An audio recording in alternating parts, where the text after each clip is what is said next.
If there was a time blocking method that could help you get everything done, would you use it? Here's the thing. Deep down, you know that you are that girl and capable of being that productive woman fulfilling her potential. You just need a system that helps you bring her to life. The problem is so many of us get obsessed with setting the perfect, most pretty time management system, but then never actually using it. My 3-7 time blocking method is like any other time blocking system on the internet, and it's going to take you from overwhelmed and hustling backwards to efficiently getting things done. So in this video, I'm going to teach you my updated 3-7 time blocking method, the key to successful hybrid planning, and how to actually be consistent with this system. So after years of trying like a zillion methods, I developed my own when I became a working mom that was desperate to not give up on my dreams and stop burning out. So this is not like any other system on the internet, and it isn't created by productivity bros or a 20-year-old with all the time in the world for themselves. It was created by me, a neuropsychologist with a deep understanding of motivation and overcoming procrastination, but I'm also a mompreneur that has used this method while working both in corporate America, but now working for myself. And I've even taught many women with much success how to use this method for themselves, so you can trust that you are in good hands. And to start, let me show you how to stop killing your productivity with this huge time blocking mistake. Okay, so we all know that feeling of waking up Monday morning with that anxiety about all that we have to do in the week. And then we think, okay, let me look at my calendar so I can get an idea of all the things I need to get done this week. And you're thinking, okay, that's gonna calm me down. However, the pretty and rigid time blocking schedule that you set up for yourself inside your iCal that was supposed to bring you peace has only made you feel more overwhelmed and actually overstimulated. And that's because you're doing time blocking the wrong way. If you're just using a digital calendar, the magic happens with a hybrid system. Now, in my original video, I shared all the reasons why, but here's a quick recap. It's too overwhelming to your eye, and your mind starts to tune it out, starts to gloss over it, because digital calendars are designed for scheduling, not project management. And a rigid schedule in your digital calendar, it isn't realistic for real life. That's why we really need to use a hybrid system that works with our brains and our real life. But how do we create one? So let me show you that next by diving into my updated 3-7 time blocking method. The key to efficient time blocking is very much like the key to efficiently organizing a home. Everything has a home, and there's no guessing on where things go. And in my 3-7 time blocking method, there's no guessing on where to schedule something. It's all about compartmentalizing for success, because what's killing your productivity is not actually having structure, letting work bleed into your personal life or vice versa, and the decision fatigue of constantly having to decide where to schedule things. So here's how to use my 3-7 time block method to compartmentalize for success. First, you have 3 blocks. Why 3 blocks? These contain your priorities, and they put boundaries around work. It helps you save brain power so you know where to put things, and it protects your energy. These 3 blocks are your morning block, your work block, and your evening block. Your morning block is for you and your family. Your work block is for your most important work, either in your business or in your career. And your evening block, again, is for you and your family. So you can really think of these blocks like a sandwich with the most important bread pieces that hold it all together, starting and ending your day. Okay, within these 3 blocks, there are 7 routines. Your early morning routine is just for you. This is a time before the family wakes up, before work needs you, before your business needs you. This is a time that you just get to spend on either like a passion project or reading, or just like waking up and enjoying your coffee 20 minutes early, or you can have like a full hour for like working out and self-care sometime. And it doesn't have to be 5 a.m. if that's not your jam. That's personally is my jam, because I have 2 toddlers that wake up pretty early. But whatever that means for you, just having some time to yourself in the morning. And then the second routine in your morning block is your morning routine, and that's for you and your family. So that's when you get your family out the door, you get the kiddos off to school, you get yourself off to work if you work outside of the home, and you're also doing like probably a quick cleaning routine, unloading the dishwasher, doing a little quick clutter check, and getting everyone set up for the day. So those are the 2 routines in your morning block, your early morning routine, and your morning routine. Then you have your work block, which consists of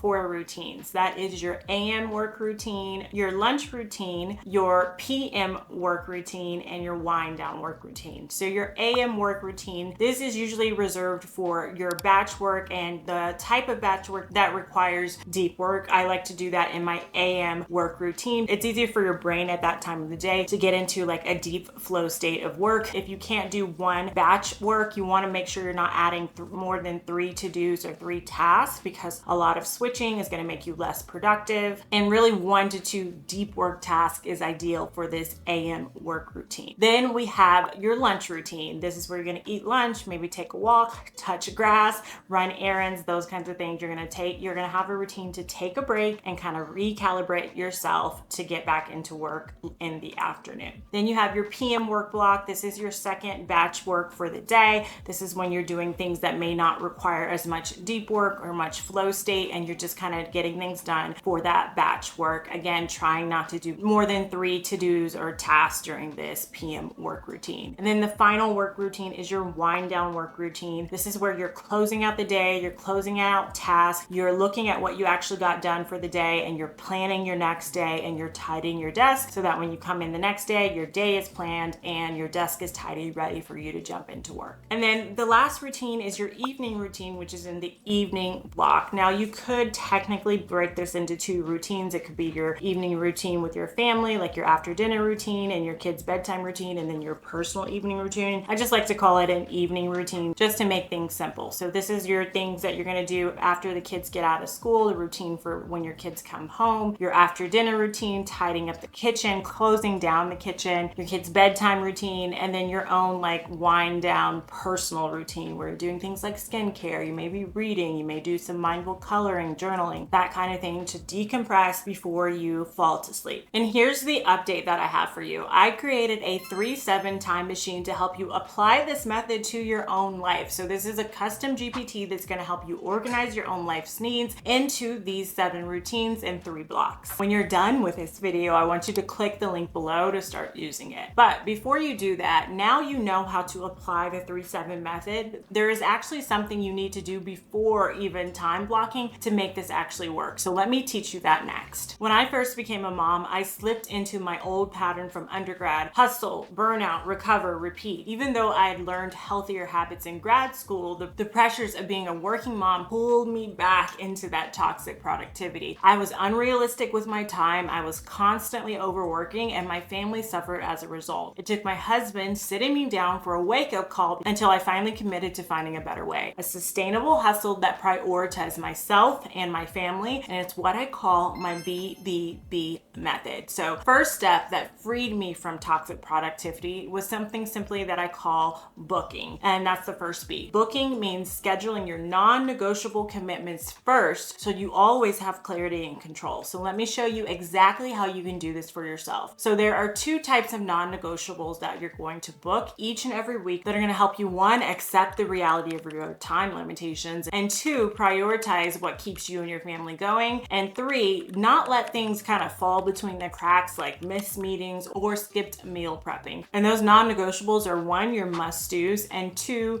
your weekly routines that take care of you, your family, and your most important work. So these will be things that you book in your digital calendar and then you transfer to your weekly paper planner each week.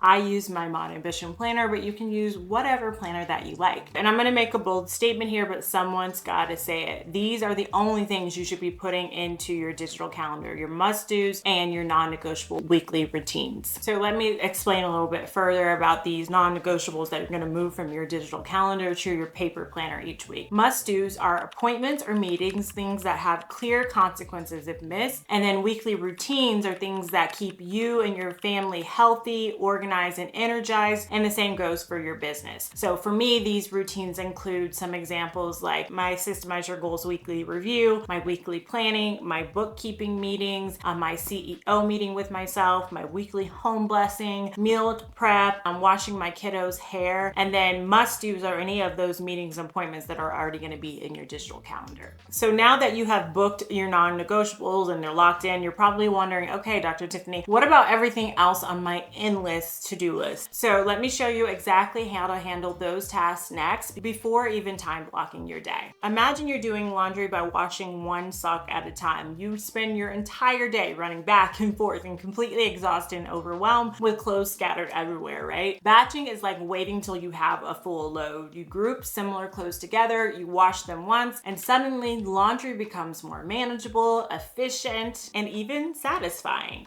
So just like laundry, batching your work tasks transforms your overwhelming to-do list into clear, manageable chunks. So let me show you exactly how to batch your tasks the right way so that you can finally gain your time back. So I use batching in 2 ways: weekly batch days and reset routines. So I've covered reset routines in another video. So today let's focus on weekly batch days. Weekly batch days eliminate the anxiety of your never-ending to-do list. Even if you forget to plan or you don't get a chance to plan, you always know exactly what's coming next. So I'll put up on the screen an example of an ideal weekly batch days, and here are a few tips to create your own. The first thing you're gonna do is audit. I want you to list essential tasks and deep work that you must complete weekly. 2, you're gonna prioritize. Identify tasks that truly move the needle towards your goals. And then 3, you're gonna theme. You're gonna group similar tasks together into themed batch days. For example, admin day or content creation